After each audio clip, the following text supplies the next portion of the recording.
vandamál með lífið þetta, þegar fólk á ekki peninga, þá ertu að ströggla alltaf við að ná endum saman og það alltaf ótrúlega erfitt. Ég kem bara fátækri fjölskyldu sko og ég held að peningar skipti alltaf miklu máli og ég held að fólk sem á peninga, börnin þeirra ná alltaf aðeins lengra forskoti heldur en hinir. En það eru sjöurnar sem ná árangrinum. Það eru þeir sem sexurnar, þeir sem eru sko að alltaf að leggja aðeins meira á sig í hvert einasta skipti þegar að hafa aðeins fyrir hlutunum. Það gengur best hjá því fólki. Þannig að ég myndi vilja það einhvern veginn að maður sjálfur verði þannig að maður halli sér alltaf aðeins fram í lífinu, í öllu og hafi áhuga á öllu, ekki sumu, öllu.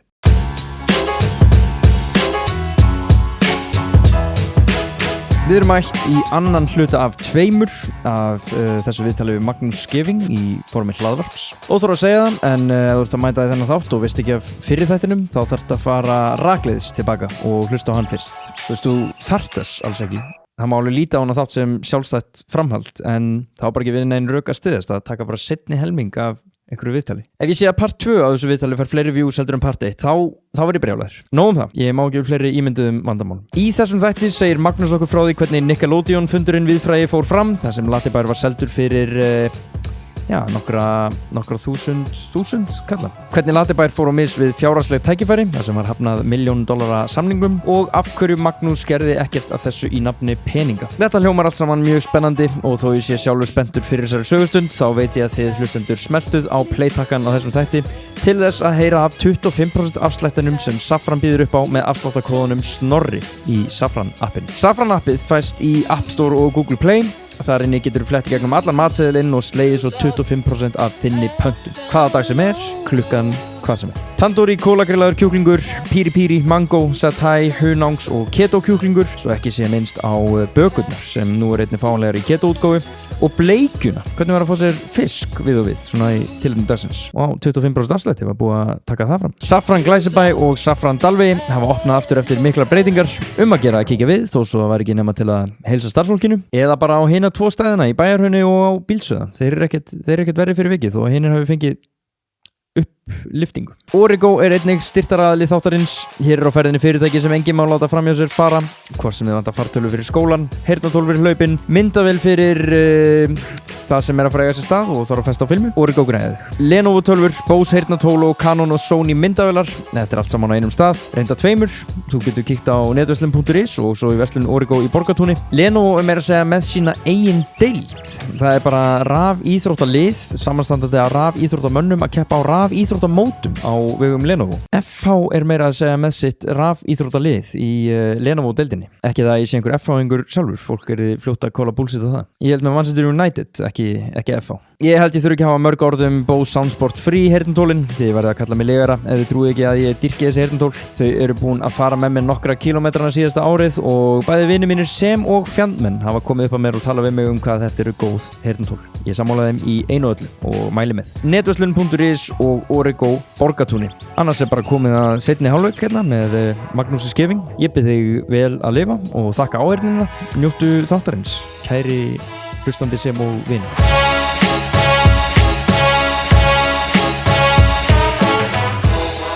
Mér langar svona að spyrja út í þín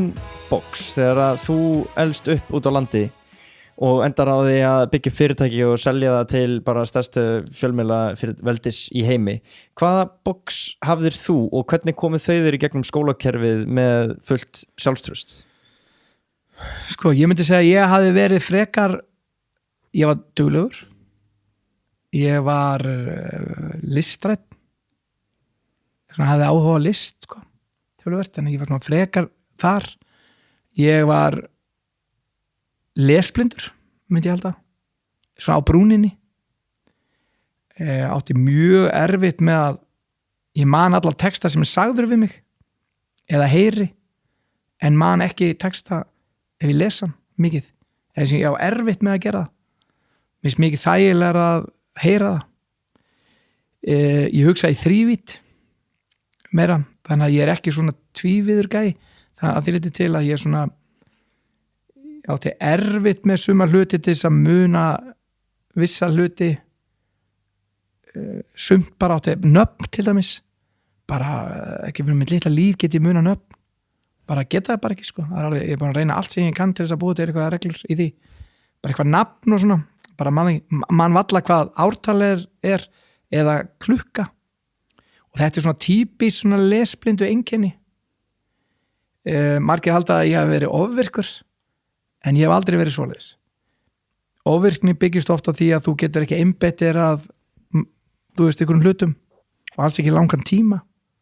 Ég á mjög öðvöld með að gera það sko, og þeir sem þekkja mig mjög vel mun aldrei segja að ég væri neitt ofvirkur sko, væri frekar bara duglegur sko, en ekki ofvirkur. En ég Þekkja þið vel, ertu að tala um að þau fá að sjá þá hliðaðir sem að er miklu slakari eða já, bara allt öðru sko, það er reyndar þannig, þú ert auðvitað sko pínu hæper sko, þú veist pínu, þú ert svona kannski svona hæper, já, hörkla, eða þú veist svona mikla orku. Já.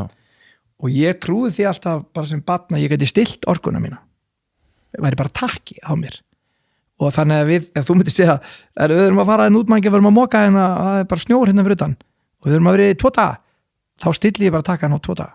og orkan þarf að vera 7 og svo bara moka við. Ég hef aldrei sko, ég hef alltaf trúið þessu, bara ég get bara stilt hana. Og við erum að tala um að þú gerir þetta sem krakki og þú gerir þetta bara á fundum og ennþá í dag og bara alltaf. Okay. Stilli ég bara orkuna, og þannig ef ég færi til þetta var Sólaströnd,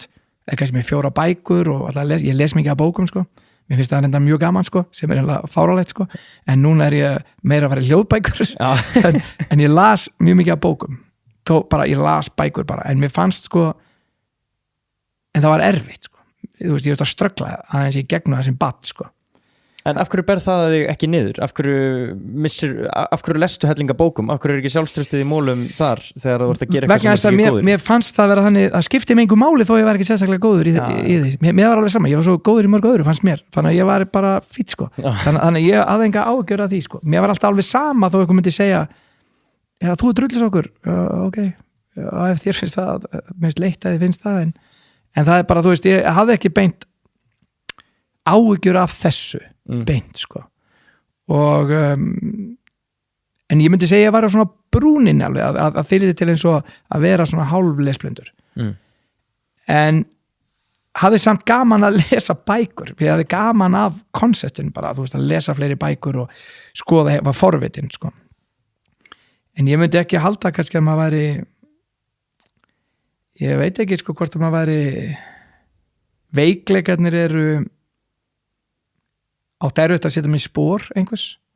þá meina ég sko ekki svona eins og fátækt eða svona, ég var rosalega þar var ég bara mjög meðvitaður bara, ég ætla að hjálpa þessum og gefa þessum og svona, ég er mjög meðvitaður þetta og alltaf bara hjálpa konu eða manni, gömlu manni við götu, ekki slíkt, heldur ég skildi ekki sko af hverju viðkomandi gat bara ekki verið meira eins og ég, bara það var mjög mikill veikleiki. Ég alin upp af kennurum sem eru einræður, sem eru kennsla, ekki discussion og líka veikleiki að því ég held að sé miklu betra að kunna bortennis, svona fram og tilbaka, en það er ekki bara annar heldur bara á spaðanum og slæðir boltanum upp í loftið og þarf samskipti, ég held að það sé lífsnauðsilegt. Þannig að það er veikleiki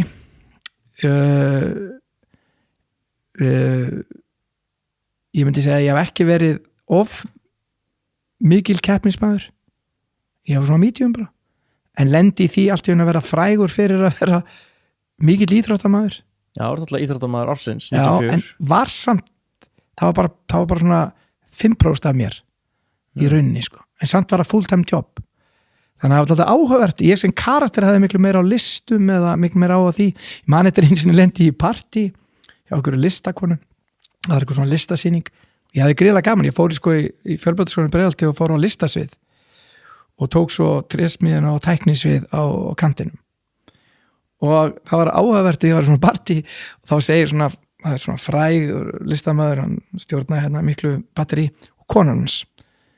og ég send með konunans og hún horfi síðan á mig, það er að vera að syngja svona falli lög í partíinu, svona einhver lög í hátalurum og ég stend þarna bara með vasklas og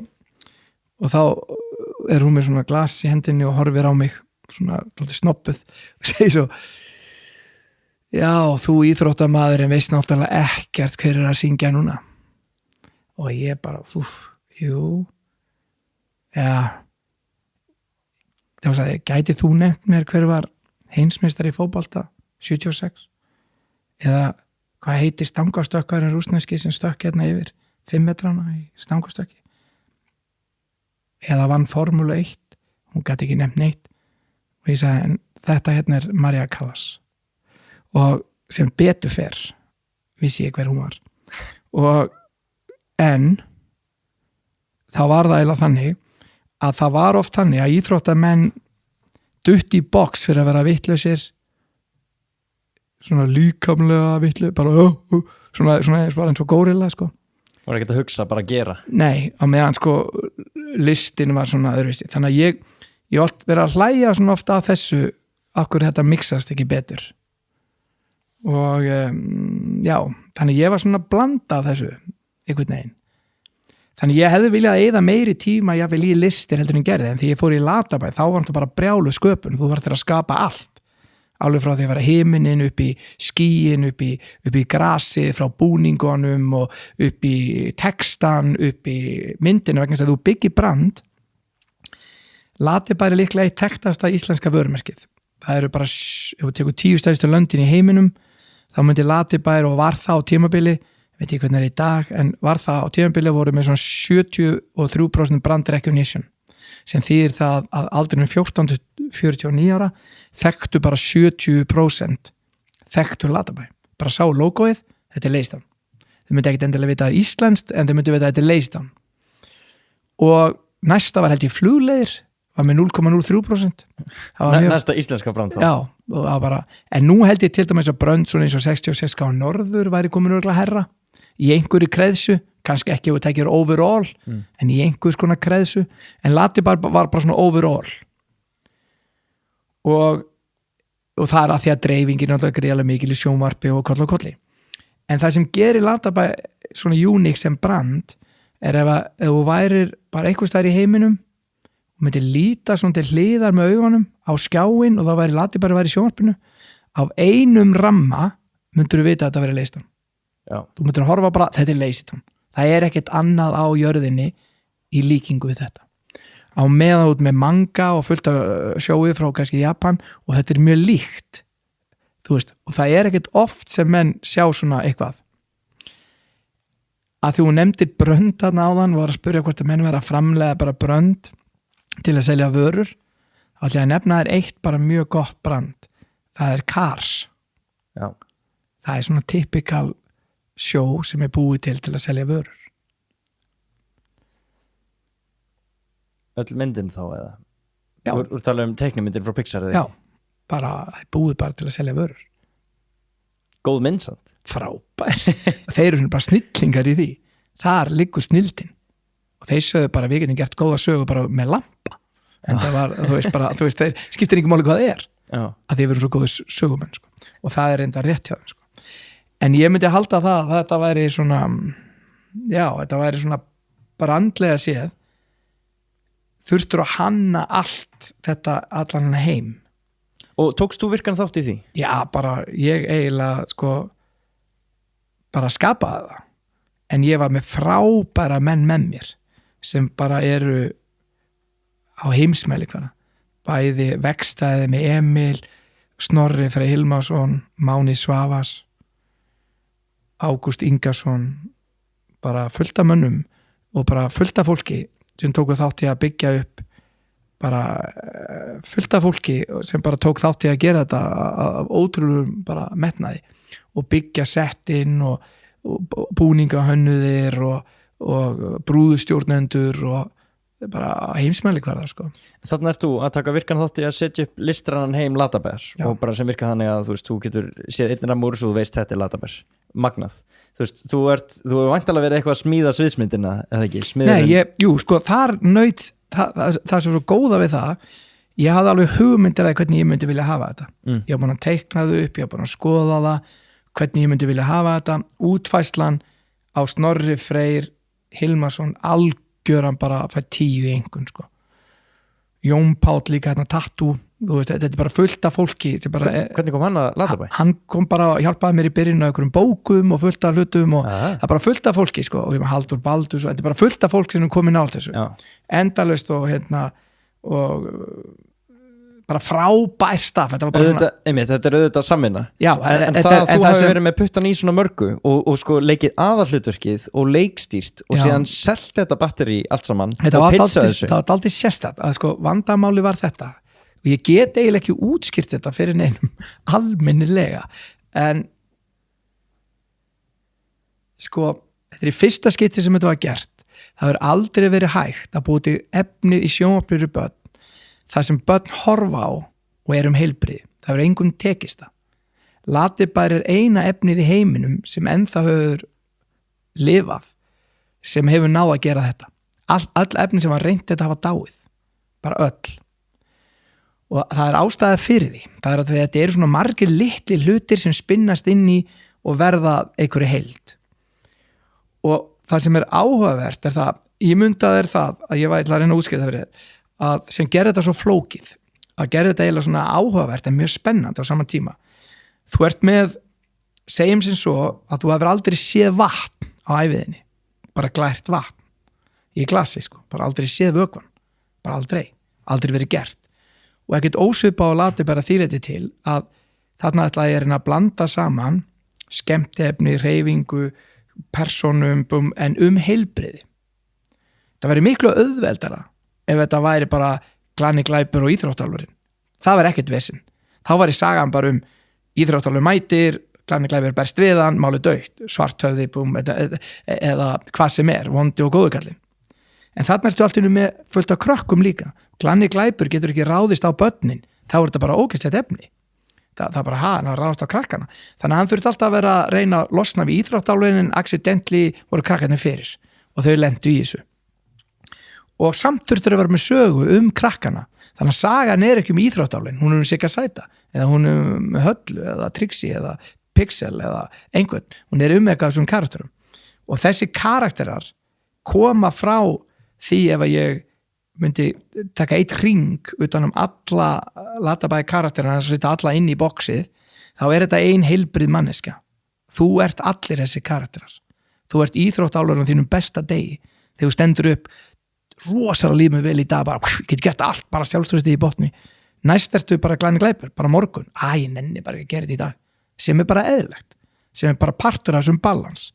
svo stundum ertu Siggi Sæti, bara vilt fá smá súkkulaði smá karmelu og stundum ertu að reyna að borða eitthvað hollt, stundum ertu hallar rekkjusvín þú vilt fylgja reglunum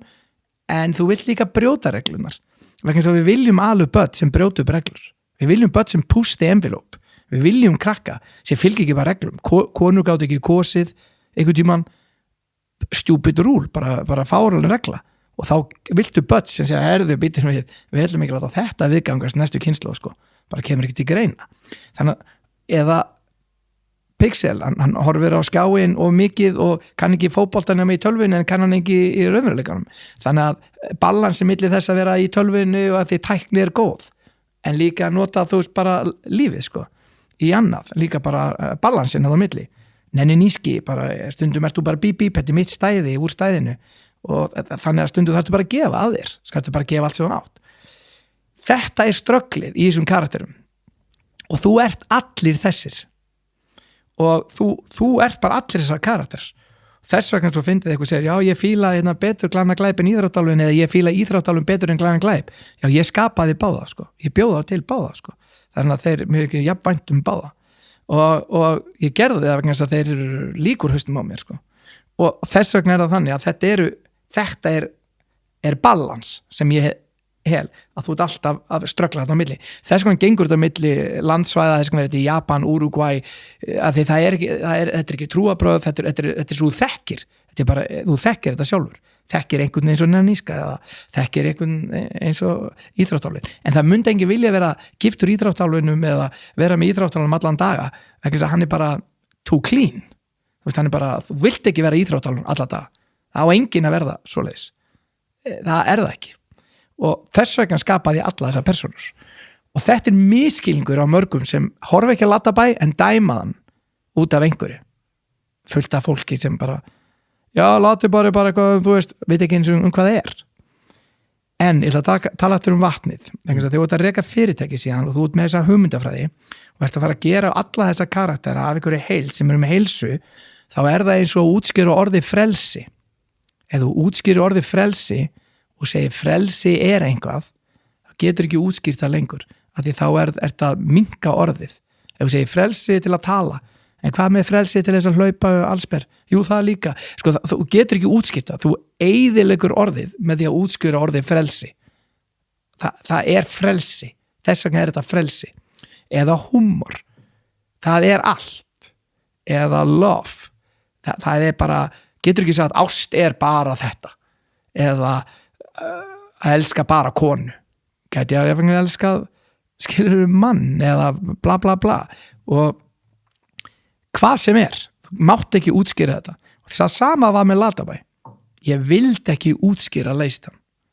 vegna þess að ef ég útskýrði það þá var það búið, vegna þess að fyrir lítil börn í Argentínu þá var þetta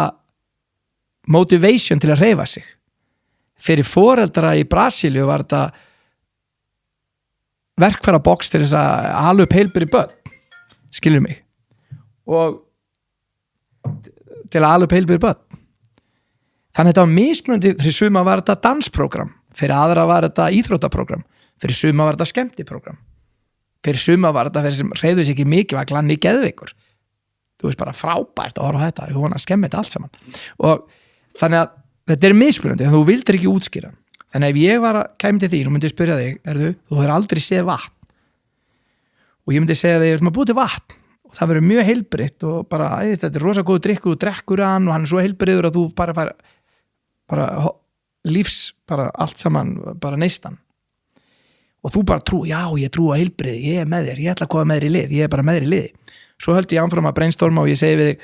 já, svo bara getur þú settið þetta í sundlaug, við getum búið til sundlaug og þá bara búið til hreyfiprógram og það er svona allir syndi í lauginni maður, í þessu vatni. Og þú ert enn með mér, bara já, og þú ferði upp í heilabúðið og hugsar, heilbriði, já, ég er með, flott.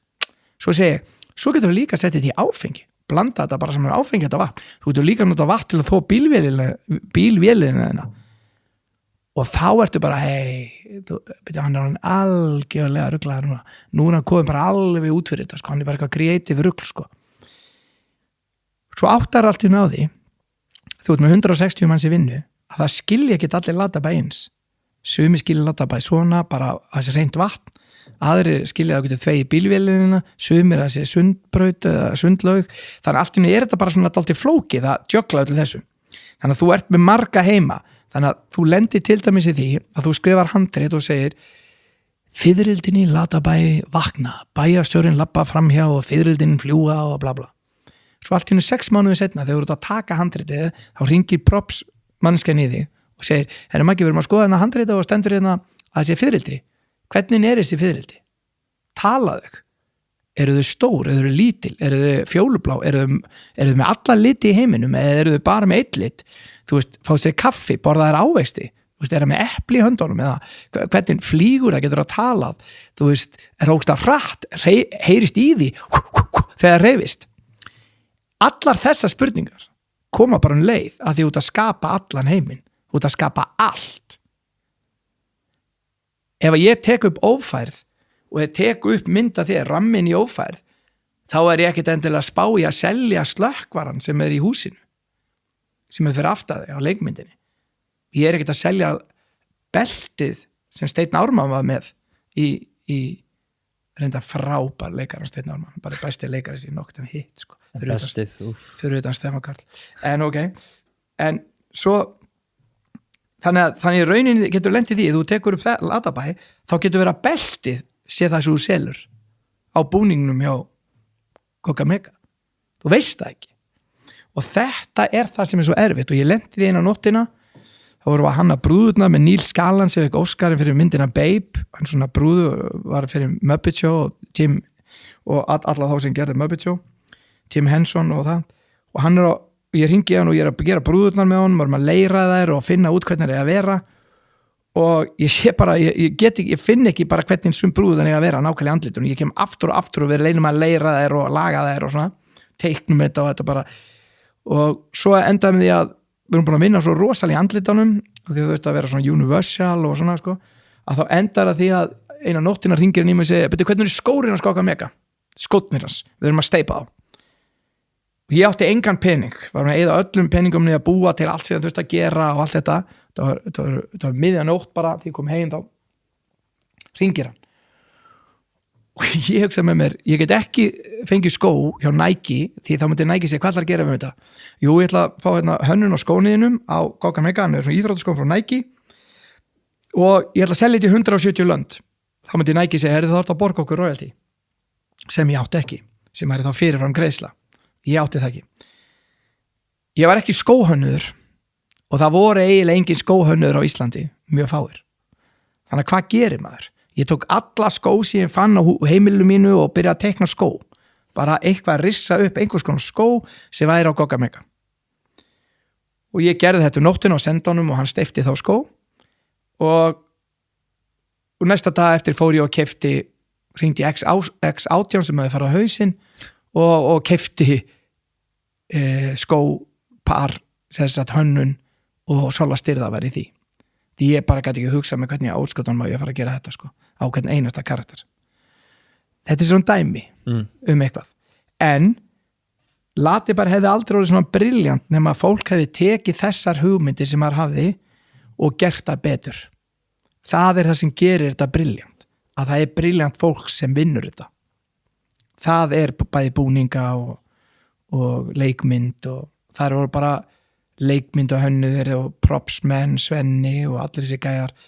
það var bara fólk bara og skriftur og bara, þetta var þvílít fólk sko. En var ekki erfitt að vera með puttana í öllu saman? Að treysta öðrum fyrir því að sjá þína sín og ég, hérna á fyrirlesturinn sem ég sá hjá þér þá sýndirðu upphörlu útgáfuna af íþróttálunum hann var nærði að vera eins og jólasveit sko. Já, það er mjög erfitt auðvitað er það erfitt, en það er pínandi þannig þar sem menn átt að segja að þú rekur fyrirtæki þá ertu kannski með margar deildir og þá ertu stanslaust að mennta í háskóla bara segjum eins og segjum við töluðum áðan að veri 10 klukkutíma til að vera góður í ykkur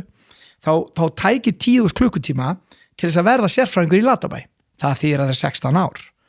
þannig að segjum að ég myndi ráða því í vinnu og ég þurfti að mennta, þú ert rosalega góður að búa til eitthvað, X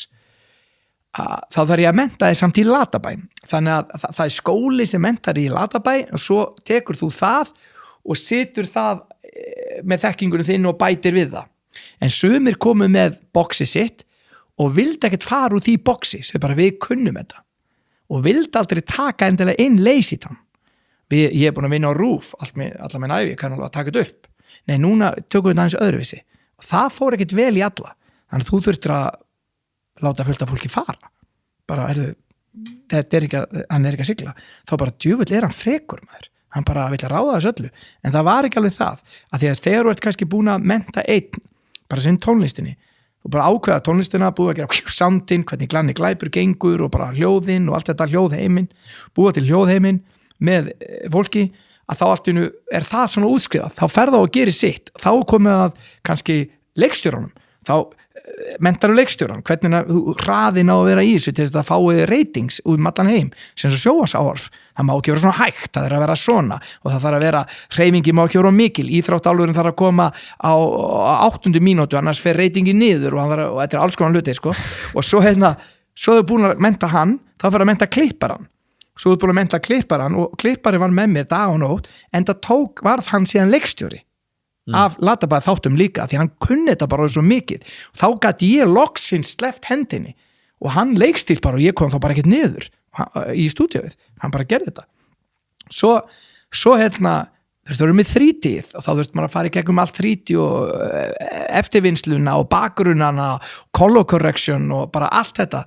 hljóð, sound, bara hvernig er bjalla í Latabæ, er hún öðruvísi bjalla heldur en einhver önnur og svo kolli þess vegna varst virkaði eins og þú væri með puttan ofan í öllu og svarið er já, þú varst það en mismundi tímum hjá hverjum einum, svo útskriðust menn bara út úr því og þá snerti ég kannski 3 sem í byrjun, svo var örugglega ekki vitlaust í miðjunni og svo aftast þannig suma snerti ég bara 3 bara dung á ferlinu og það tók kannski 7 mánuður á milli eða 3 mánuðir eða 3 vikur eftir þörfum og það eiginlega til þess að koma í veg fyrir mistök þá segir stundum sín gríni að það var einu 2 menn á eyðeyju og þeir voru bara 2 og það var 1 tré pálmatré á eyjunni og þeir voru búin að vera í 3 mánuði, 1 frá Afríku og 1 frá Íslandi og þeir voru svona töluðu eitthvað saman og svo fóru þeir að tala konur konur eru svo fallegar maður og þeir áttu sig á þeir voru alveg með nákvæmlega sömu sýnina þó að hann var fæddur í Afríku og hinn á Íslandi, einhvers þar í Ísjaka að þá bara voru með alveg eins bara þau töluðu konum bara augun og hárið og bara hálsinn og eyrnasteflarnir og bara hvernig hún var sexy og hvernig brjóstin og mjaðmirnar og bara allt þetta var æðislegt sko svo kom enginn að bjarga þeim og þeir byði 6 mánuði viðbót og ára þau eru alveg viðþórslausi sko. Nú verðum við bara búa til konu úr trénu sko. Og gæði frá Afríku sagði ég með sveðjuna og ég skal bara höggva þetta út bara í trénu og Íslendingunum beið snýri sig við og 3 dagar var að höggva og svo spenntur bara við erum að eignast konu hérna og einum bara þetta gæti ekki verið betra svo kallaði hinn búinn og hann snýsi við fæ bara sjokk þá er hann allt í nú bara með 8 hringi og rosalega langan háls og eyrun með göt í gegnum eyrun og þau lafa niður og hún með bara allt öðruvísi en Íslendingur hafi hugsað sér bara, hann ekki líkingu við þetta sko og bara, hann bara, þetta ekki konan jú, mástu við töluðum hann að hálsinu og þá voru þau með töluður þetta en voru með gjör ólíka sín í rauninni en þeir fattu það ekki hefðu þeim verið bjargað áður þau byggðu tréð þá hefðu báði sagt, við erum alveg eins bara sikkur megin á nettinum en þegar þið sáu enda lausnina þá var þetta galið, þetta var allur peningunni þeirra, þetta var eina tréð, þetta var eina resourcin og þetta var búið, þetta var ónýtt það það sem getur gerst þegar þú gerir svona brand og ert að byggja svona brand sem eru haustum á þér þá ertu tóttir hrættu við að lenda í því þess vegna góð regla ef maður geti haft referensa eða eitthvað svona það sem maður tekur myndir af kannski konum og hefðu þeir átt það og sagt, þetta ekki Pamela Anderson eða? Nei. Er þetta Naomi Campbell? Nei. Svo er maður mynd af Sophia Loren? Já, þetta meira svona Sophia Loren. Þá væri tréð í einhvers þar líkingu við Sophia Loren. Það væri svona ballpark nálægt í. Þess vegna þessi referensa svo mikilvægir. Bara segðu mér ég man eftir að koma einhver gæi latabæn sem var að segja við erum að gera sko veitingastað það sem í gólfi ógeðslega flott þú kemur inn og bara þetta hoppa og gera æðislega frábæra hluti og þetta svona bara inspiration og þetta bara frábært og þú kemur inn og svona creative floor or walls og eitthvað bara svo stoppuðu hann og hvað creative golf nákvæmlega bara what is it bara svona þú veist creative golf eitthvað þannig að sýndu mér reference af cirka eða hvað það ekki, sýndu mig þá allan á það og hann gat ekki gert þetta þá ertu ekki að fara neitt sko þá ertu bara stökk, þá ertu bara að tala bara creative golf þetta grunnurinn í Latabæ að þú hafðir þessa sýn og fórst á stað með hana? Ég myndi segja það, já að þú hafðir eitthvað til þess að stefna og leiða fólk í áttina? Já, ég held að allir séu samlega því ég held að enginn myndi dáta það en ég held ekki en hvort hún hafi verið rétt eða röng aftur á móti annað mál sko það getur vel að hún hafi verið sko ekkert alltaf rétt Nei. en ég hafði náttúrulega engan annan kompás heldur en minn eigin og það sem ég trúði á Þarna, við erum líka búin að snerta hans á menntun núna við horfum á skóla á móti reynslu þú augljósar skoðanir á skólakerfinu og hvernig þetta bæta það en reynslan hefði þú þurft að fara í gegnum MBA-nám til þess að gera einhverja hluti betur í Latabæ? Hefði þú þurft að læra viðskiptafræði eða hagfræði til þess að það hefði gengið betur? Að örugglega hjálpað, alveg pottet sko, mistök mín businesslega það að ég átt að taka jafn mikið pening til að gera sjónvarpsþættina og gera vörur og ég átt að gera vörurna sjálfur það hefði verið, mistökin mín voru raun að treysta að Nickelodeon myndi gera vörurnar það eru mistökin myndi ég segja svona stæstu, það er svona fyrstu mistökin en maður trúi því reyndar ekki að við gætum gert einhverja vörur því Íslandi hafði aldrei gert neina vörur út fyrir landstæðina einhverju viti, sko með fisk og þannig að það var ekkert, Ísland hafði aldrei selt út sjónvarp sem vöru 2004, það var bara aldrei selt út fyrir landstæðina sko. En það hefði örugglega hjálpað en þetta líka fólk sem getur ráðið. Þannig að það sem ég ofta að hugsa, ég heyrði daginn í háskólanum að vera að tala frumkvöðla og var að segja sko að frumkvöðla er svo skrýtnir að þeir eru sko svona, þeir eru svo bilaðir að því leyti til að það þarf alltaf að toga á niður.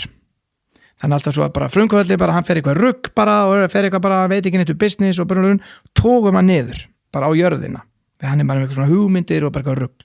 Þannig að lögfræðingurinn, viðskiptafræðingurinn, allir þurfa að toga niður. Ég algjörlega ósammála þessu. Mér finnst þetta líka galin hugmynd. Ef við snúmum þessu við, akkur ætti það ekki frekar að allir lögfræðingarnir, viðskiptafræðingarnir og allt fólk sem hún ræður ætti að toga þið upp, áfram en ekki niður. Er hugsanlegur möguleiki að það sé ekkert að frumkvöðlunum, þeir vita hugmyndina sína, en lögfræðingur, viðskiptafræðingur og allir þeir séu illa menntaðir. Á Íslandi, getur vel að það sé bara málið, að við erum bara ekki mentað nógu gott fólk. Er það hugsanlegur möguleiki? En það sé ekkert að frumkvöðlum. Nú var Vá að fara á hausinn. Er hugsanlega möguleika að Skúli hafi haft rétt fyrir sér? Með Vá? Er það hugsanlegt? Kannski. Var kannski vitleysa, hefðu kannski fjármálastjórarnir og þeir að vera betri?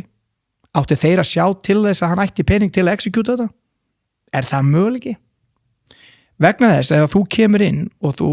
vinnur hjá viðkomandi aðila og ég kendi þín og segja ég ætla að hlaupa 100 metrana á 9 sekúndum og það er heimsmet, bara segja það bara og við ætlum að gera heimsmet og þú skráir þið sem bara gæinn sem ætlar að vinna við þetta. Þú getur ekki komið í miðra leið og sagt alltaf herðu, við ætlum að hætta við átt ekki peningin og nú leipur bara 50 metrana. Þá konceptið hvað sem ónýtt. Það allt farið. Eða herðu, við ætlum að gera þetta bara lengri tíma, við ætlum að gera þetta bara hlaupum þetta bara 20 sekúndum. Þá þetta líka farið. Þannig að ef að þú ákveður að koma inn á þetta og trúir að þetta sé málið, þá hugsanlega möguleika fjármálastjórarnir og viðskiptafræðingarnir og allir þeir, lögfræðingarnir og allir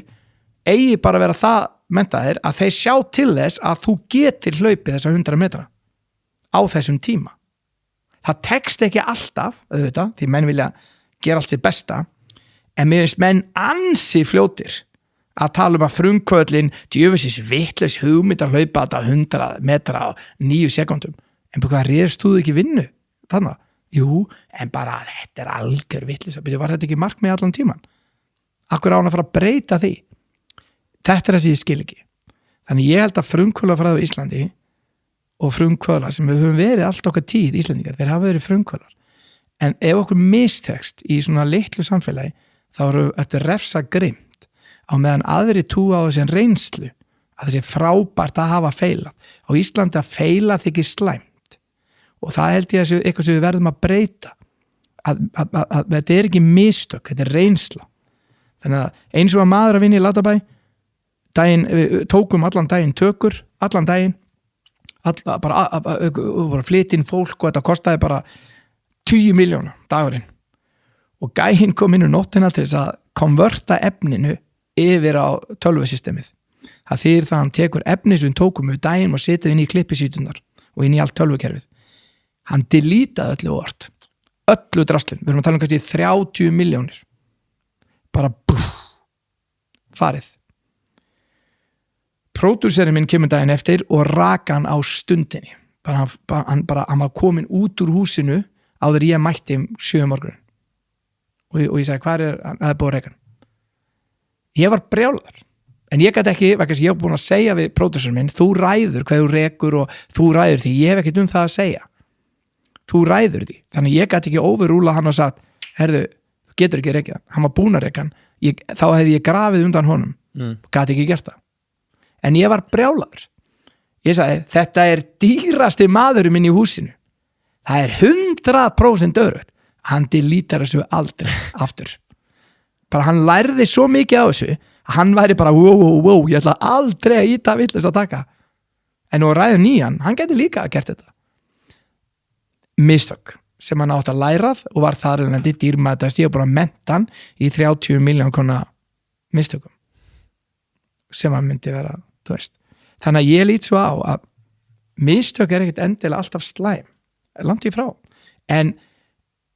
leti, gáleysi, eitthvað sem ég nefndir ekki einhverju, það allt annað mál.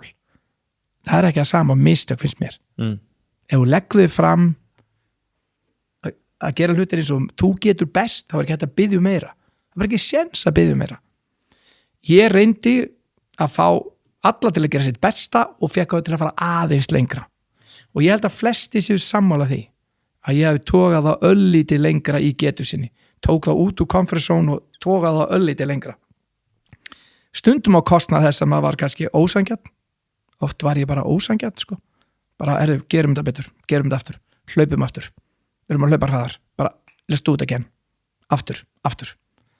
og margir fíluðu það ekkert endilega og það er erfitt að ég finn það bara, þú veist, núna er ég ekki alveg við stjórn öllu, nú læt ég stjórna mér bara og þá finnum maður alveg, það er ekkert ofta gott að láta sig, ef þú er að gera þetta aftur og þrifst ekki nú vel, þrýf aftur hérna eitthvað svona, það er erfitt, maður þarf að hafa gott sjálfstraust til þess að gera það. Já, og gera á sínum eigin forsendum og líða eins og maður segja stefni áttina að einhverju. Og ég átti svo erfitt, ég sagði, reynda að segja við starffólk mitt að það er svo lítið tími stundum, þá sagði ég, hættum þessum samloku aðferðum sem er svona rosalega flott hár, skyrtan ekkert rosalega flott en æðislega skór, það er svona samloka, rósar, segir eitthvað og rósar, ég sagði alltaf við krakkana, ástæðan fyrir þið eru inni að þið eru 10, þið eru í vinnu að þið eru sko 9,7 til 10, þið eru bara 10, þannig að fáum það bara út úr dæminu og vinnu núna bara what's wrong with it, hvað gerum við til að laga þetta? Það er álegs aðferðin bara. Já, og það fór ekkert vel í alla sko. Nei, ég getur ekki myndað með það. Nei. Þú varst að tala með að ná aðeins meira úr fólki og fá það til þess að leggja sig harða fram. Nickelodeon fundurðin, þar sem að þú fóst í flug fárveikur og það ertu bara að halda þér upp á hótel og þetta er svona einhver hetjusögu fundur og þau tekst að selja Latabæ til Nickelodeon, eða ekki? Já. Sem er vantilega bara stærsti samningur sem þú hefur landað í þínu lífi og mikilvægasti fundur sem þú farið á. Já. Þegar maður heyrir svona, þú veist, þá hugsa maður bara, sko, hvernig fer hann að þessu og hvað raunverulega þýðir kulnun í starfi sem er verið bara að auglýsa núna á skiltum í borginni þegar að Magnús Geving púlar eitthvað svona galdrabragð og kemur hlutunum í framkvæmd á ögurstundu. Þetta er nefnilega góð pæling, það er einhvern veginn þannig sem maður er að hugsa þannig er akkurat það sem maður þarf að hugsa virkilega, þannig er akkurat dæmið sem maður þarf að hugsa, það er ekki allir eins og þú og þá fyrir maður alltaf að meta sjálfansi út frá því að kulnun í starfi, hvernig getur þú fengið kulnun í starfi, þú veist bara ég fór nú hann að fara veikur, þetta er það sem maður dettur í, þetta er hættulegast, þetta er það sem maður datt svo ógeðslega oft í, bara þú ert með kulnun í starfi, þá þú ert ekki að þú vinnur til 4 og kemur klukkan 9 og bara ert ekki með neina ábyrgð og svo kemur bara heim og bara hvernig getur þú fengið kulnun í starfi, hvað ruglar þetta? Kulnun í starfi getur verið bara því að þú bara ert ekki satisfied, þú ert ekki að gera hluti sem langar að gera, þú ert í vitlausu boxi, þú lendir það því að skólakerfið sendið þangað, það getur verið að þú fyrst ekki ráðningavinninga, þú ert ekki nóg mikið sjálfstraust til þess að standa upp á og gera hluti sem langaði í, það getur svo mikið að þessu kulnun í starfi. Mér þetta aðeins svo mikið reyndar, við kynum það alveg sko, þetta er aðeins kannski svona rífum okkur eins upp sko og þetta öllítið, en það er að því að ég er ég. En í þessu tillit vorum við búin að bíða bara í 2 ára að landa þessu fundi og menn svo þetta var ekki hægt og var ekki möguleiki og Ágúst Freyr Ingarsson hjálpaði mér og við unnum saman og Evan Bailey í Bandaríkjunum og komum þessu fundi á og ég hef búin að vinna kokkabók Latabæ dag og nótt með Gumma brúðustjórnanda sem er enda frábær snillingu líka og öðrum fólki og við vorum að vinna dag og nótt þessu kokkabók og í 10 dag og ég er nýbúin að skera með hárskirtlana og mátti ekkert vinna hann rosa mikið en var alveg bara sjálf. Já, heyrðu, svo endaði með því að ég byrja að blæða morgunin bara klukkan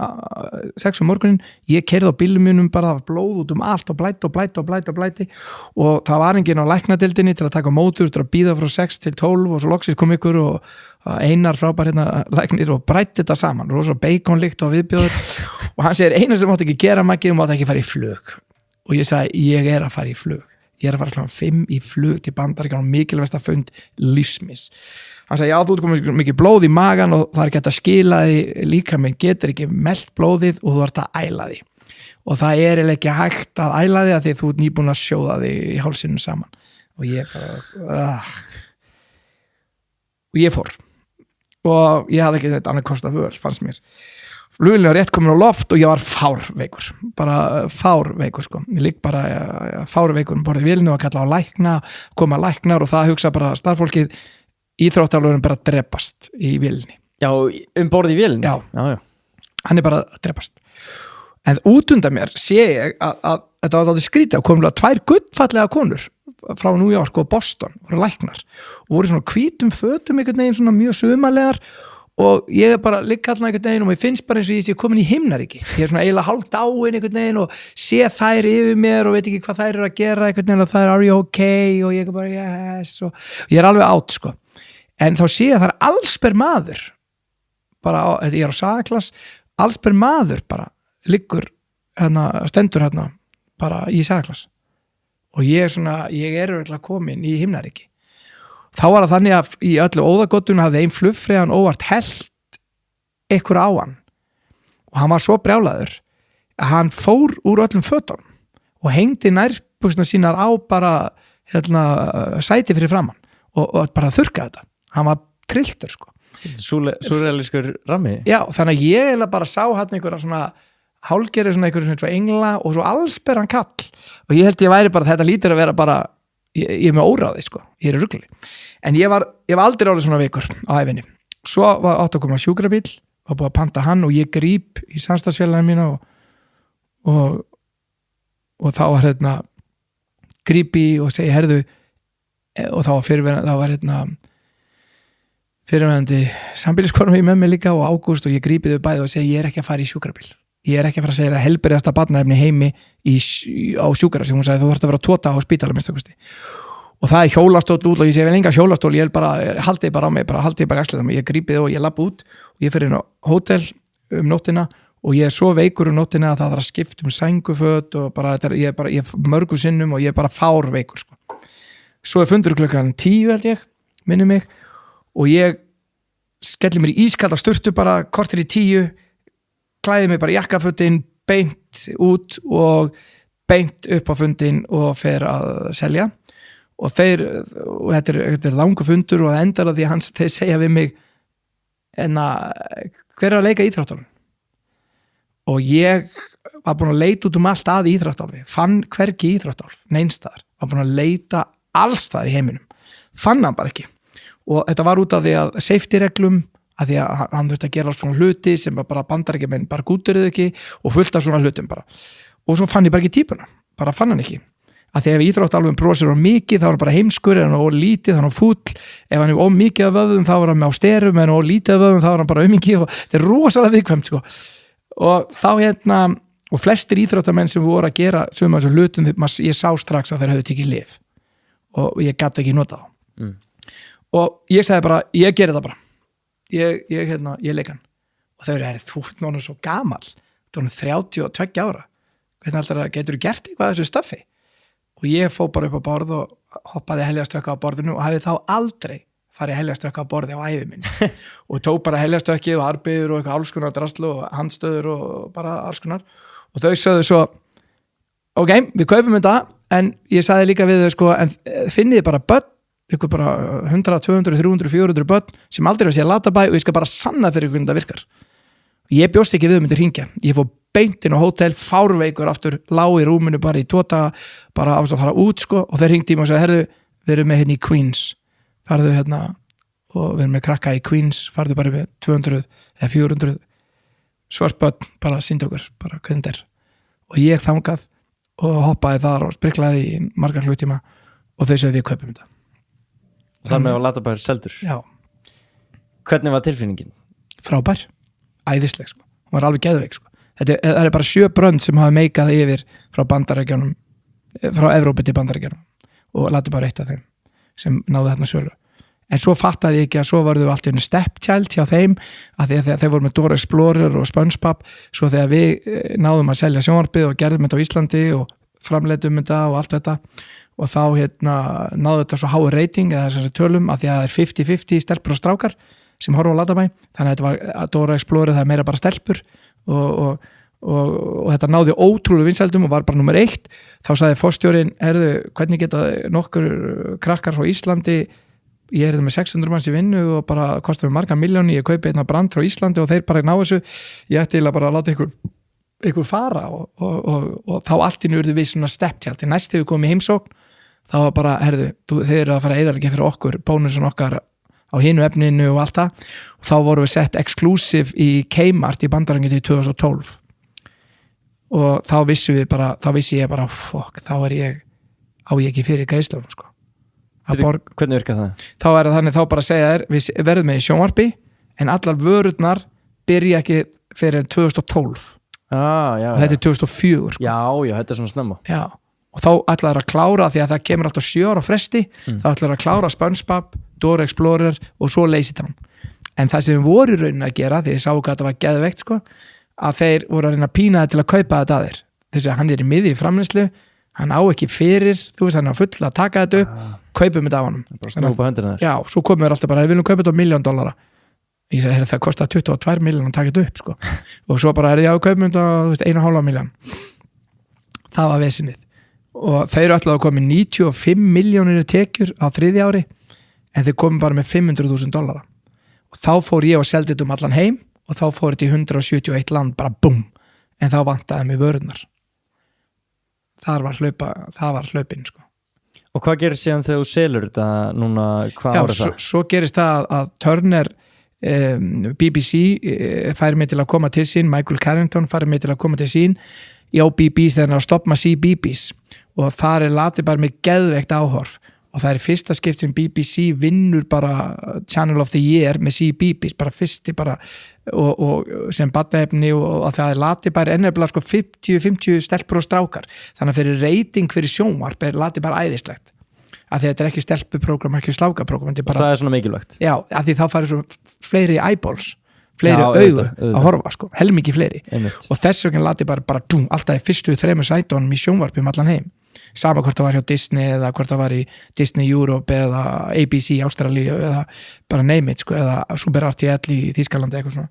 svo enda með því að þeir Turner ákveður að búa til nýtt plattform fyrir alla sína stöðar að búa til nýtt preschool efni preschool er 0-6 ára og svo er 6-12 ára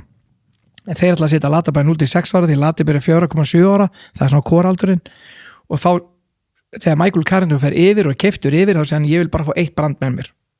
Magga og Latabæ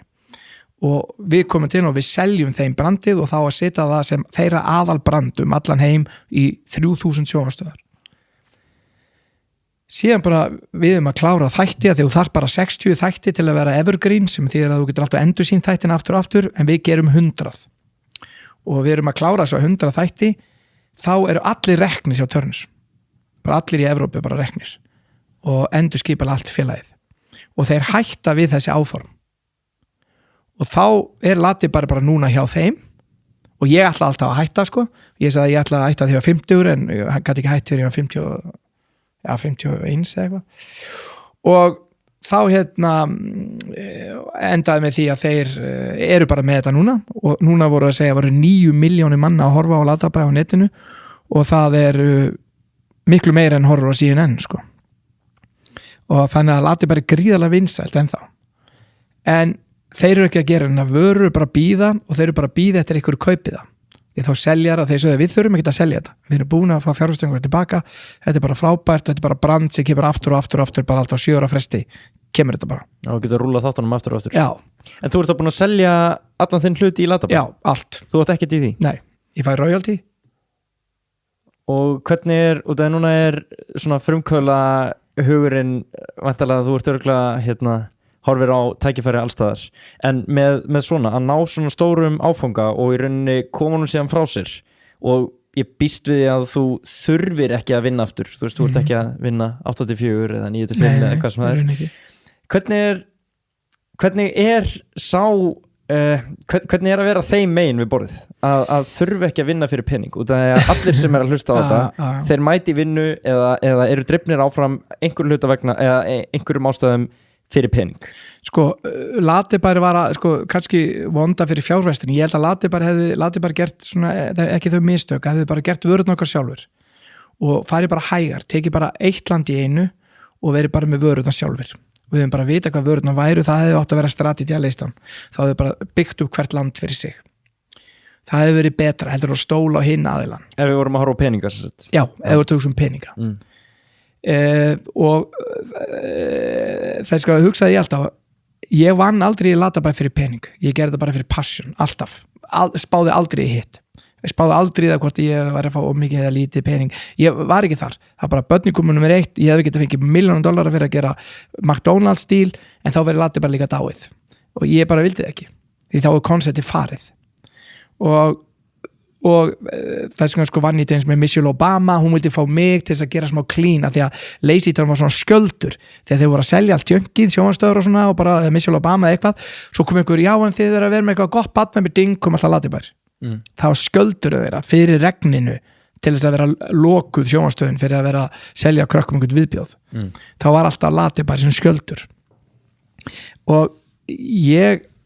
myndi hugsa þannig, þetta var aldrei gert beint fyrir pening, þannig, og vann aldrei fyrir pening, ég hef aldrei gert það, ég hef alltaf unni bara því ég gaman að þið vinna, ég steifti rör í akkord því ég hefði gaman að þið, ekki út af því að mér vantaði peningin og þannig hefði ég bara alltaf verið og ég held að peninga komið seinna og gerið þitt besta og gerið það vel, ef ég voru að skúra og voru bara besti skúrarinn, ég ætla bara að vera besti skúrarinn, ef ég ætla að gera eitthvað annað, reynir bara að vera besti það sem þú nærað út úr þér í þessu og ef að fólk sér það að þú leggur þig fram þá er allt fyrirgefið, þá færða hærri laun og fólk vil ráða þig í vinnu og það bara gerist það sjálfkrafa en leið og menn eru svona mér langar ekki verið þessari vinnu og bara, en leið og það sést þá færðu önnur tækifæri, annars festist maður í stiganum og ég myndi halda það núna að það er alveg eins núna með mig, ég hugsaði að Latabær nú bara farin frábært og nú ætlum ég bara að snúa mér öðru, eitthvað fullt af hlutum sem langar að gera og það er ótrúlega margt sem ég langar að gera bara fullt af hlutum, alveg frá því að skrifa bækur ég vinn við að halda fyrirlestrar út í heim út allt sko, vinn við að tala bara fengið til að koma og tala við creative process, hvernig að execute hugmynd eða hvernig býr maður til hugmyndir eða hvernig gerir maður samstarf eða hvað gerir maður eða þetta er fyrir millistjórnundur og business fólk út allt í bönkum og ég er með á sviði með Cohen Powell eða Kawasaki sem er eitt af 3 stofnum með Apple eða bara hverju sem er og ég vinn við þetta og það er mjög vel borgað fyrir þetta en það sem er aðal kannski málið er að ég er einhvern veginn svona Latabær hefði getið orðið miklu meiri money maskina í rauninni þannig að ég held að ég hafi meira tekið integrity í þar þannig að maður þarf örugglega einhver tíman að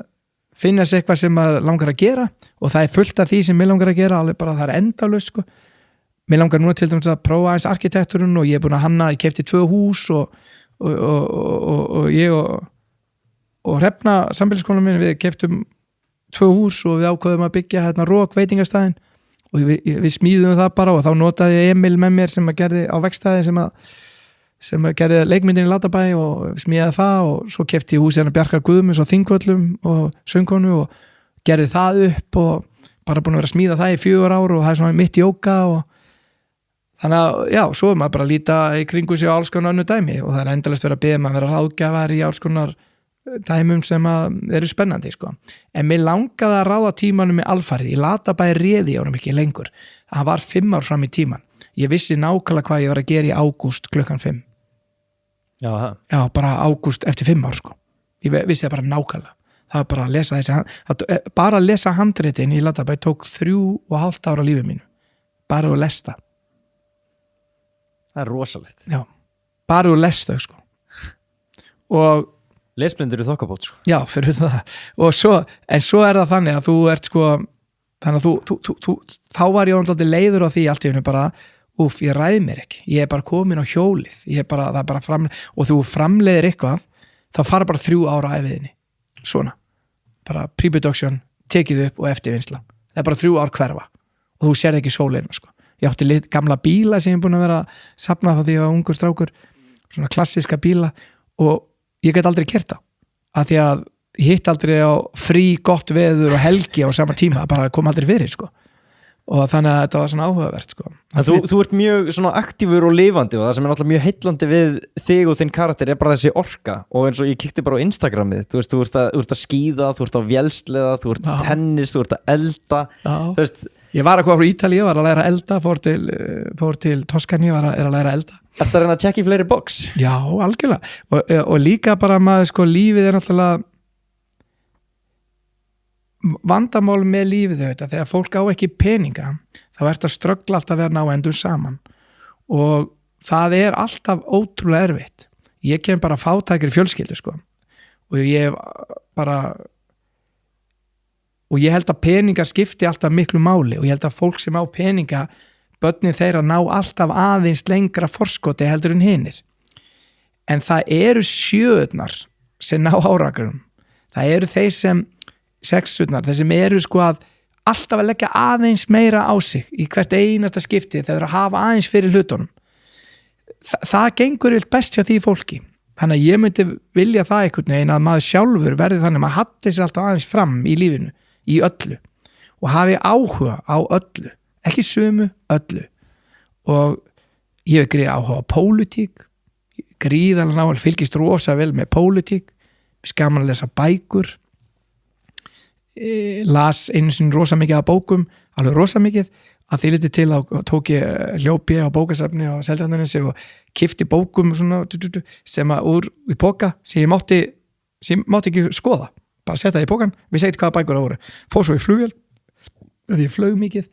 og þá þurfti ég að lesa bókina og þetta voru bækur sem ég engan áhuga að lesa bara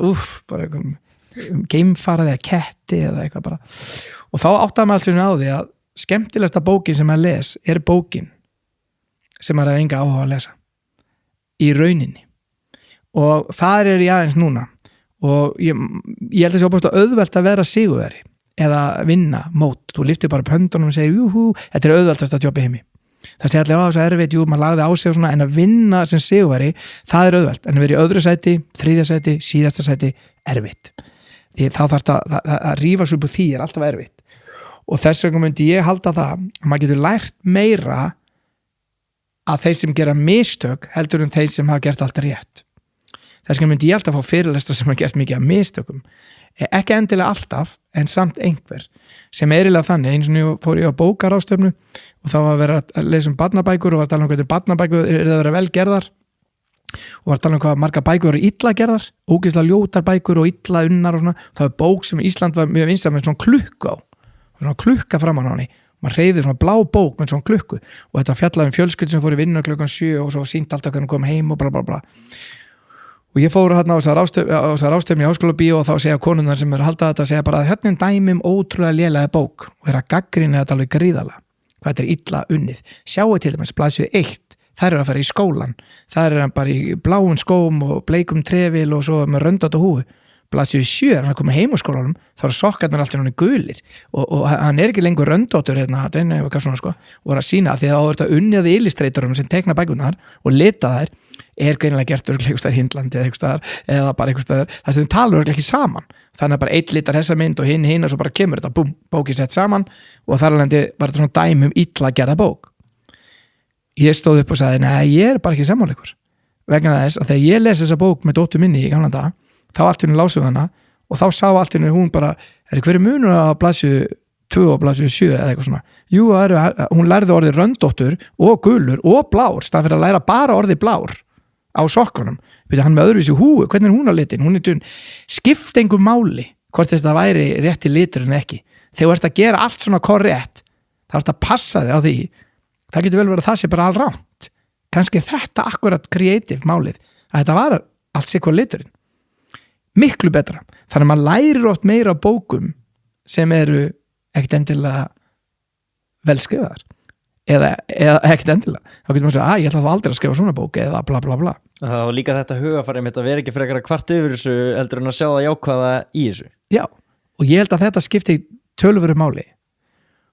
og þess vegna segi ég það, ég hef áhuga á svona flestu sko. Og halla sér fram og halla sér aftur, þú ert þarna svona proaktíft að hrista upp í rútínuðinni og pröfa að surfa og tennis og allt svoleiðis. Já. Þú talaði líka halla sér fram í tengslu við kynjahlutföll í ýmsu og hvernig konur eru ekki nú duglega við að halla sér fram á þá ákveðnum sviðum lífsins. Já, sko það sem ég á við þegar ég segi það er alltaf erfitt að útskæra kannski í svona viðtali, en það er þannig að gefum okkur dæmi að ég held til dæmis að konur eru betri starfskraftar yfirleitt en kallmenn, svona yfirleitt, og það er reynsla mín allavega, það eru samviskusamari og hafa alls konar svona, það hafa stundum í gegnum tíðina og það er að breyta svolítið gríðilega sem betur fer haft orð á sér fyrir að vera svona fælnar að taka ákvarðanir, og það er að því að konur leysa málin oft í ykkur svona sammenningu með að kallin getur tekur ákvörðun sem kannski kolröng bara og stefna bara fram að brúnin og allir kallarnir elda bara fram að brúnin, en konum myndi að diskassa það, kannski er þetta ekki endilega gott að fara þarna fram að þessari brún, kannski er þetta bara rugl. Þannig að það er aðeins öðruvísi, en þegar kallar, mér verist vera, þegar kallar koma oft í vinnu og segja, ég get bara gert þetta, ég hef aldrei gert þetta, og hann raunni getur þetta ekkert, en hann segir það, hann segir bara, ég get gert þetta, ég get klárað þetta, ég veit það. Konan er aðeins öðruvísi, hún tekur svona miðjuna, hallar sig ekki alveg fram og ekki aftur heldur hún í miðjunni og segir svona, jú, ég gæti alveg gert þetta, en þú veist, ég veit ekki, kannski ekki og eitthvað svona, og þar að leiðandi eru kalla stundum að stinga konur af í störfum sem eru störf sem að það þarf svona hoppa í sjóin, bara þú veist, bara í kalda vatni, bara kalla því, já, ég hoppa í þetta sjóin, ég get alveg oft synt í vatni, þeir eru aldrei synt í þessu vatni, en þeir segja það, en konur er miklu samviskusamari, segja ekkert, nei, ég hef náttúrulega aldrei hoppað í þetta vatn, ég er ekkert viss hvort ég geti þetta eitthvað svona. Þess vegna segja við konur, hallið ykkur fram meira, hallið ykkur bara meira fram, verið bara örugar að biðja um þessu laun, segja bara 900.000. Ég verið með menn í vinnu sem koma, ég vil svona mikið laun, svo kom kona í sama viðtal, hún baði helmikið læri laun, að því hún bara sagði það, hún bara trúði því, hún væri ekki meira virði. Þess vegna segja konur eigi bara að halla sig meira fram, að því við þurfum á konum að halda þetta, að því það eru 50% af samfélaginu. Þú veist, það verður að vera, við verðum að hafa bæði, ég menna anskotin hafi það meikar engan sens að helmingur sitji heima eitthvað svona, en auðvitað er það líka spursmál með hvort það sé munur á kallum og konum, það er gríðaleg munur á kallum og konum, og það finnst mér eiginlega leiðilega umræðan við sem er í gangi núna, að það er ekki alveg tekið nóg mikið tillit til þess að kallar og konur er öðruvísi. Klálega, varandi að fara í beint í svona launaviðræður og að efast sjálfan sig þegar maður gengur inn og varandi þá uppað sem þú biður efast þú aldrei sjálfan þig í einhverjum svona aðstæðum, og þá er ég sérstaklega að hugsa þennan Nickelodeon fund, bara að þú lappir þarna inn einhver Íslendingur frá Hvammstanga og ert að fara að selja einhverjum risa frá Bandaríkjónum sjónvarpsþátt frá Íslandi, þú veist. Sko ég held að maður er alltaf að vera þannig, maður er aldrei að þykjast vera annar maður er, ég held að það sé gríðlega mikilvægt, og ég held að maður er að byggja það á einhverju, ég var búin að skemmta 3000 sinnum allt Ísland og allan heim, ég var búin að leggja gríðlega mikla vinnu í þetta, ég vissi alveg hvað ég gat og hvað ég gat ekki, en ég er alveg tilbúin að pússa aðeins meira, og ég segi stundum ég kendi leikfim út í heimi, þá fór ég og setti spólurnar í eða lögin eitthvað, og þá hugsaði að ég má ekki gera neina hreyfingu sem ég kann, ég þarf að gera bara eitthvað allt annað sem ég aldrei gert, og annarkvort er þetta alveg brilljant eða þú ert algjörlega glataður, en þú verður þá allan að kreatív, þannig að stundu kemur út úr því frábæri hlutir, þannig að maður yfirleitt kaupum við bara sömu samlokuna, keyrum í vinnuna eins, við leggjum bílum á samastað, kaupum við svipuð föt, við gerum það sama alltaf, stafir að ég ætla bara að kaupa með bleika buxuna, bara ég ætla bara að fara í bleikar buxur, mér er bara alveg sama, skilur mig, en þetta er kannski það sem við þurfum kannski að gera meira, brjóta upp þessar rútínur til þess að challenge sér aðeins, ég held að það sé nauðsynlegt sko. Og þess vegna held ég það, ég var bara alveg örugur á því að þetta gat ég gert, og ef þið vildi ekki kaupa það, þá gat ég ekki gert betur, það var ekki sjans, en ég vissi nákvæmlega hvernig ég átti að gera það, og ég taldi mig vita það, og ég vissi hvernig ég átti að selja listan, og ég mundi það, ég var sérfræðingur í listan, það var engin annar sérfræðingur, ég var sérfræðingur, og ég, þess vegna seldi ég það, en það er auðvitað bara að gera heimavinnu sín og vera be more specific, bara alltaf að spyrja aftur og aftur, hvernig get ég lagað þetta, hvernig getum við gert það betur, og ég held bara, ég var heppinn að vera með ótrúlega fallegt fólk í kringum mig, bara gott og klárt og sem challengeur mig og ég challengeaði það og það var svona bara fín blanda, en myndur þú gera þetta aftur? Svarið var líklega nei, Ok. held ekki, þetta er ekki þessi virði og það sé á við þegar maður segir það, þetta er virði fyrir börnin og svona, en fyrir því persónulega sjálfan fjölskyldulífið og annað, það myndi ég segja nei. Að vinna eitthvað svona stór koncept og heimsmæli hvar það svona, það er eitthvað það sem þú tapar, það er bara svoleiðis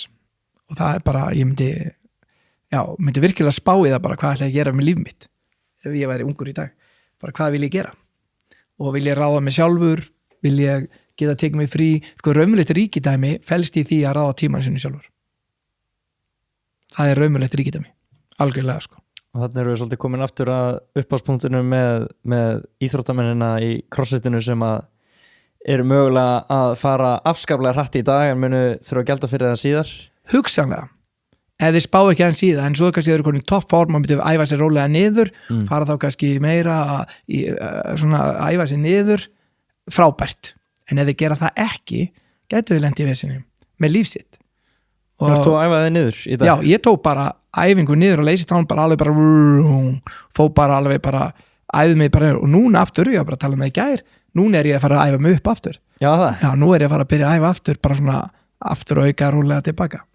Þurftirðu hvíld? Já, algjörlega, bara alveg sko þú varst bara með 5.000 hopp á dag og bara í 26 ár sko, þetta er bara eitthvað geðveiki sko Já, þú varst ekkert bara að læra handrit, þú varst bara í líkamlega, þú varst bara á æfingu í hver skipti sem þú varst að fara með handritið þitt Já, og það er ekki bara það, þú ert bara leikstjórinn og þú ert að taka þetta upp og þá fattar allt í henni þú ert íþróttálfurinn og sem Sola styralheipurinn íþróttálfurinn gerir arbi á annar hendi stekkur ringin og dyrurur og eitthvað bla, veitu það er ég Já, þá kannski ekki hitað upp eða neitt, þú fórst bara inn og gerðir þetta bara og það bara líka mig bara slitna við það alveg bara massíft sko. Já. Þannig að ég reyna að tjasla mig saman sko. Vel gert, herðu Maggi, ég ætla að fara að sleppa þér fljótlega undir lokin er það rétt að þú fórst í þolfimi út af því að þú veðjaðir við vinnin eða tapaðir veðmáli Já, við ætlum við völdum fyrir hvort annan nokkra hluti að við værum að gera að velja íþrótt fyrir hvort annan sem við höfum ekkert vita á sko og sem við aldrei keppt í og það var þolfimi fyrir mig og ég hafði 3 ár til þess að vera successful í því og ég fór á fullu í það og hérna já, þetta var eiginlega svona veðmál sko að gera þetta var svona eitthvað sem við höfum aldrei gerst sko. Og þú bjóst bara til áhuga á þolfimi? Ég var náttúrulega að kenna leikvimi náttúrulega, en ekki það var, ég veist ekki hvað var að keppa, Bjössi kom til mín og sagði Suzuki heimsmeistarakeppni var í gangi og ég bara, neða, þá kom vinur mín og við gerum bara veðmál núna, förum bara, þú bara tekur þetta og ég tek eitt og þetta var smá svoleiði sko. Hvað tók hann? Hann tók snooker og hérna og já, það var mjög áhugavert sko. En þetta var eiginlega samt sko dálítið erfitt að þýriti til að sko þolfimi var 2 mínútur sem hún nær maximum út úr skrokknum að þér og þegar þú æfir þetta að þá komstu gast aldrei farið með 2 mínútuna í rútínuna að því þú ældir alltaf þú veist þannig að þú varst búin að setja íþróttina saman, gefum bara dæmi sko að þú hoppir upp í loftið með lappindur út í loftið lendir og gerir arbeigju, svo gerir upp aftur og sundur saman, sem að þetta séu 5 sekundur svo þegar þú varst búin að ná þessu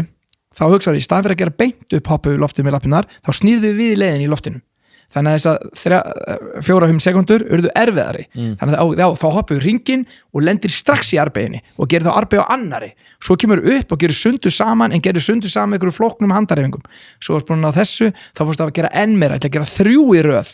spíkatopp og svo í arbeigina og reyna að gera það á 5 sekundum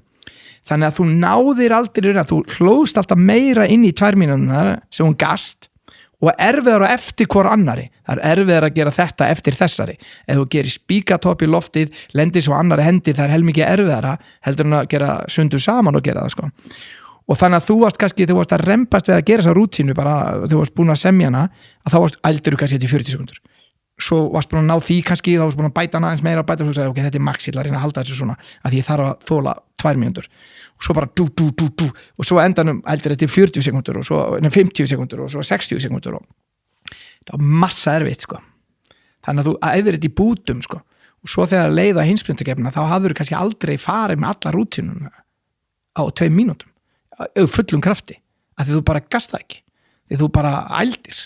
og ég man eftir ég átti að gera svona það er svona magaæfingar, svona skildæfing, svona 4 skildæfingar sem er svona magaæfing og 4 arbir, þetta er svona skildæfingar. Það þýðir að út með 167 beat per minute, það þýðir að lappirnum þurfa kannski að vera alveg þrábeint upp í loftið, búm, búm, búm, búm, búm, og svo arbi allt í hennu. Og þú púlsin er kannski 200 sko, og þú kemur niður bara búm, og þú ert að gera mjög hægar arbir. Ælan bara kom bara strax og þú bara á gólfinu að brosa og kingja ælunum leið sko, ágæslegt sko. En svo náður þessu og ég man eftir því að búin að verða Evrópumeistari eitthvað svona, þá kom ég heim og skemmti fullum Íslendingum út allt sko, með svona alls konar og hann á bíl meira segja sko, og skemmti út allt Íslanda því ég þurfti að æfa mig, ég hafði ekki tíma til að æfa mig, þá hugsaði ég bara ég fæ borgað fyrir að æfa mig, ég ætla að vera atvinnumaður, ég fæ borgað, fórstu bara skemmtir allt, bara á skemmtistöðum og ásáttíðum og þolfimi sem er alveg galin hugmynd sko, en þá borguðu með þið fyrir og þar fórstu bara full in, bara í einhverju skemmtistað og bara sýndir rútínu og þá man ég eftir því þegar ég var búin að gera þetta, þegar ég var búin að gera þetta í 2 ár, þá lék ég mér á rútínu sko, bara alveg bara, það var bara eins og ég fann ekki fyrir þessu sko, og svo hætti ég, var hann 32, þá aftur átti ég ekki séns að gera hana, bara leið, það bara eins og aldurinn bara 30, 31, 32, þá skilum maður fótboltamenn sem eru 27, svo allt í einu bara þú varst bara ekki nógu fljótur, þú náðu bara ekki löppunum upp á þessu tempói. Fannst það bara sjálfur? Já, það bara líka mér bara gat þetta ekki. Já, við þurfum að fara eitthvað þolfimi aftur við Íslendingarnir. Bæta allan á tónlist inn í þetta. Já. Hringir síminn. Þetta er eina lögfræðingur og ég þarf að hitta núna. Lögfræðingurinn vill fara að fá þig úr settinu. Ég held að sé líka bara komin tíma á það. Þetta er komin hátt upp í 3 klukkutíma þetta hjá okkur, Maggi. Ég bara þakka þér kærlega fyrir að koma hingað og veit okkur þessa frásögn. Þetta er ekki smá innblástur í þessu og þú er greinilega hafsjóra fróðleik eftir þetta ævintýri. Þannig ég segi bara takk enn og aftur fyrir að koma í þáttur. Takk fyrir mig. Takk.